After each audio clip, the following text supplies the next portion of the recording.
Neizmjerno mi je drago pozdraviti vas danas ovdje na prvom hodu za život, obitelj i Hrvatsku u našem gradu u Metkoviću. Crni ili bili, torcida ili boj si, nije bitno ko si, sve ću ti oprostit, jer znam da moj si. Ljubav se ne igra skrivača, što više je dili, što više se vraća.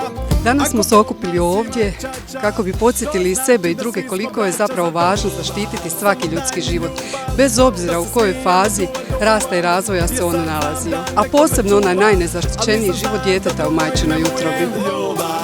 Zbogom reci panici, ugasi vijesti, upali crtić, cijeli život bit će ljetni praznici, a cijeli svijet bit će veliki vrtić. Samo daj mi ljubav, samo daj mi ljubav, samo daj mi ljubav, samo daj mi ljubav, samo daj mi ljubav, samo daj mi ljubav, samo daj mi ljubav, samo daj mi ljubav, samo daj mi ljubav, samo daj mi ljubav, samo daj mi ljubav. Posebno mi je radost i obuzima me sreća kada vidim ovdje toliko mladih obitelji, dječice, baka, djedova, a svi s istim ciljem, stati u zaštitu svakog života, posebice onog najranjivijeg života nerođenog djeteta u majčinoj utrobi. Srića nam biži, srića se krije, tražimo je tamo di je, niko nikad naša nije, a ne vidimo da nam put pokazuje.